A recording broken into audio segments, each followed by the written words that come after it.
welcome to Gemstone Tarot. That's it.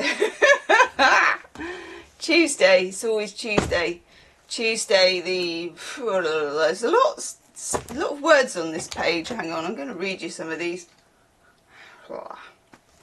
Right, moon is in Aries. We have a waning half moon at 2029. And we have Neptune going retrograde 11:55 and moon near Saturn for 2 mornings. So the moon is near Saturn for 2 mornings. And yesterday there was a weird diagram that I didn't see. Look at that. Which said Earth at aphelion 1830. The Earth is at its furthest point from the sun. It's a lot. There's a lot going on. And I can kind of feel it. Let's have the calming second half of In the July Woods. I feel like when you used to have that lovely primary school teacher, you know, when you'd be sat on some grubby rainbow rug that was in a circle, and you'd be like, and she'd be reading Stig of the Dump, and be hanging off every word. I used to love Stig of the Dump. That was such a good book. I remember once actually, she was reading it. I can't even remember what it was about. I don't know if it was Stick of the Dump or whether it was something about mice. It might have been Charlotte's Web. Whew, PTSD. And I remember being so into it that I begged the teacher to tell me how it ended because she left it on a cliffhanger. I know. Anywho, not all. Hang on.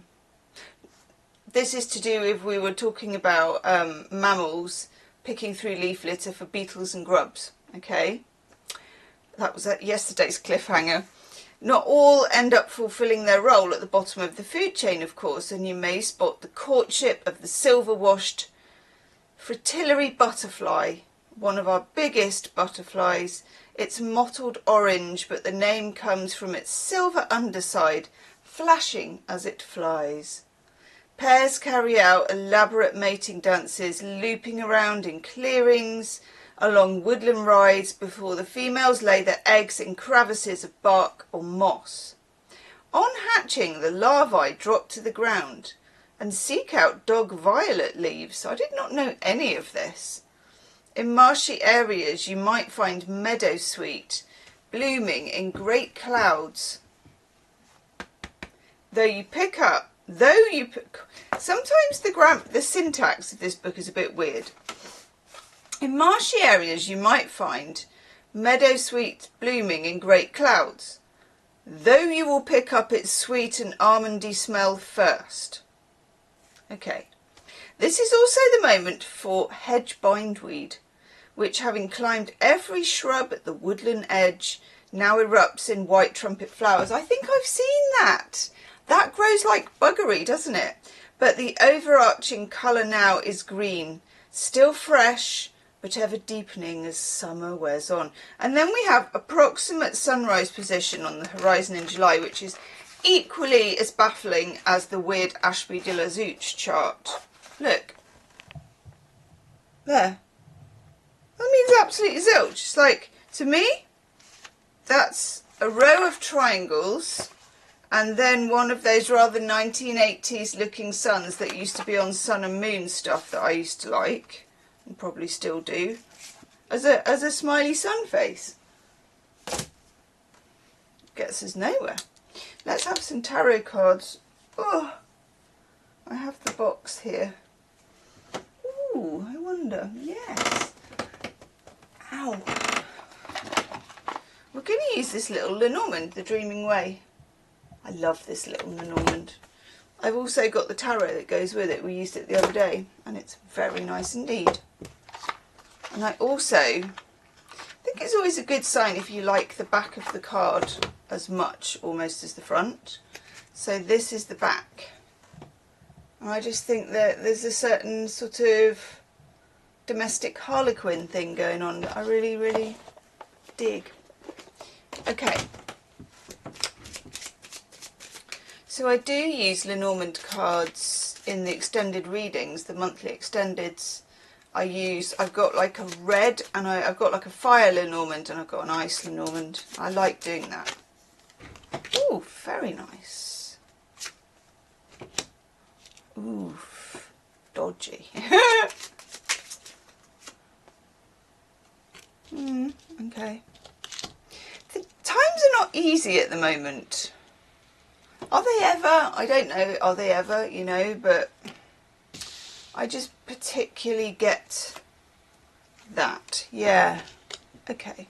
Neptune going retrograde is interesting because I do feel as if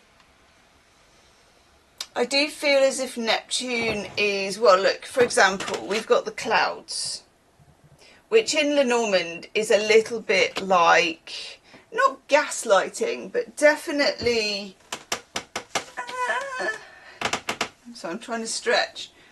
Oh, shh. You can really swear when you've hurt your back, can't you? I mean, I swear a lot anyway, but by God. Yeah, ow, that hurts. Yeah, the clouds kind of represent gaslighting, confusion, fogginess, not being able to quite see what you need to see, that kind of thing. And I do get some of that, and I do know as well that with Mercury being retrograde as it is, and I know that the mutable signs, because it's retrograde in Cancer, I've read that the mutable signs and the water signs are going to be affected the most. I don't know, because I can only tell you my experience, but my experience of it this time is it's enlightening in lots of ways, as, you know, retrogrades can be, but also bloody hard work. Just bloody hard work, really. So, we've got a bit of fuzziness around the edges. I would say from this we have maybe a lack of facts. In the middle, we've got the ship. Might be able to do biddly bop, hang on.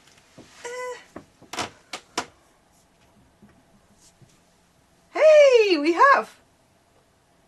Look at that. We did a biddly bop. Now, I always do a cross with Lenormand. It's the only time. I'm not a fan of the Celtic cross as a spread. Don't ask me why, just never have been. But do love me a bit of a Lenormandy cross. Let's just zoom in and we can zoom out as well. So, in the middle, let's look at the middle. We've got the ship. So I sort of think of the ship as kind of 8 of Wands. It's definitely movement. It's definitely taking you from one place to another. Of course, we've got stormy seas and all the rest of it, but it's got kind of messenger vibes for me as well. It can be that you're trying to go somewhere, that you're trying to achieve something, you're trying to do something. So that's kind of the hub of the action in the middle. But it's not really that clear, the direction you're going in, how to do it, how to achieve it.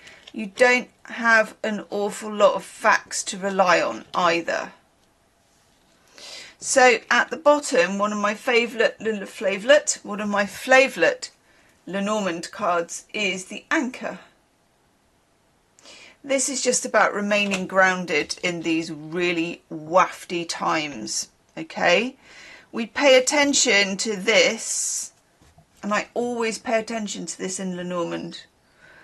It's the snake. It's got 7 of Swordsy vibes, but in Lenormand, I don't know, I just never ignore it. And it can be false information, which of course Mercury is quite capable of, and quite finds, you know, Mercury or Hermes or whatever you want to call him, can be quite impish, playful, you know, the one of the gods that liked to wind everybody up and deliver people the wrong messages and get a reaction, you know, there's that kind of thing. So I would say, particularly in emails, group, you know, BCC and CC in emails, and also in your group chats and in anything where you're needing to mind your P's and Q's. If you're having to think twice, should I say this? The answer is no. Okay, just be really careful. And equally with what is coming your way, don't react straight away. The best reply might be silence. Silence was his stern reply. And then we have the mountain. It's a weird mountain, I grant you, but it's still a mountain. So it's like we're making a bit of an effort here and we can't really see where we're going. But like yesterday, we had the Eight of Pentacles. We keep putting one foot in front of the other. We ground ourselves and we power on through. Woohoo! Leave me a comment. I'll see you tomorrow. Namaste.